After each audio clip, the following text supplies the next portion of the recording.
Hey everybody, forgot to make this video on the wedges, so I'm throwing that in there. I'll resend the email.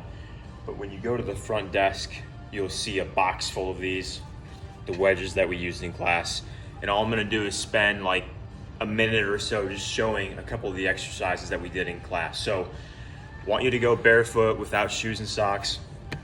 We'll take the green wedge, just slip off your shoes, socks, and you're gonna position it on the outside of your foot slanted in. So if this were my foot, this were my foot, this was the ball of the big ball of the, ball of the fifth toe, and the ball of the first toe, it'd be slanted like this. So what we're trying to do is get you to roll to the outside. We talked about this one briefly, but I'll discuss what we're trying to do. So first exercise, wedge on the ground, slanted to the inside, so my foot is kind of being rolled to the inside, and all you're going to do with the first exercise is you're just going to rock your weight forward and then back. Okay, forward and back, and feel the pressure distribution. It should shift to the inside of your foot. Knee's going to track in line with the big toe. You should feel your foot lengthening or melting into the ground, might be a better way of saying it. We're going to do 10 of those each side.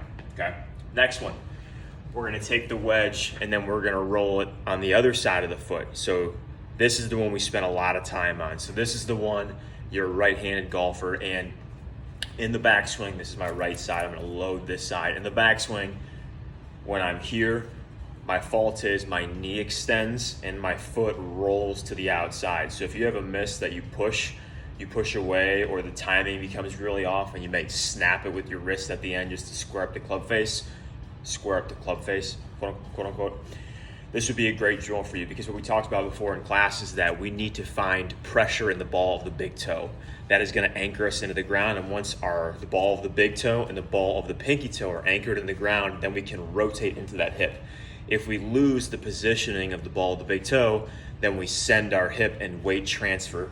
We hike it to the outside. So to help with this, you just have to bring the ground to you. That's exactly what we're doing with the wedges. So wedge is going to go on the inside edge of the foot, position there in the ball of the foot, and then all we're going to do is we're just going to rotate. So we're going to twist into that right side. You can cross your legs, do whatever you need to do. And the whole goal is I'm trying to feel the ball of the big toe pressurizing the wedge. All right, so I never lose contact with the ground, this new makeshift ground that you've created with the wedge. Okay, you're here, and then we're gonna come all the way back. And you can even take this, you can even take your club or a pipe in here, there are PVC pipes in the corner, and you can just work on loading into that side, feel the pressure. Okay, you can even bend your knee, pressurize that, the wedge, back and forth. Okay, just all while retaining pressure in the wedge. So what you're gonna do for homework is you're gonna do those two exercises, 10 repetitions on each foot. So wedge on the outside of the foot, slanted in, wedge on the inside of the foot, slanted towards the outside, okay? You're gonna do 10 repetitions of each, 2 rounds, as the rest of the homework entails. And just message me if you have any questions or if you can't find the wedges.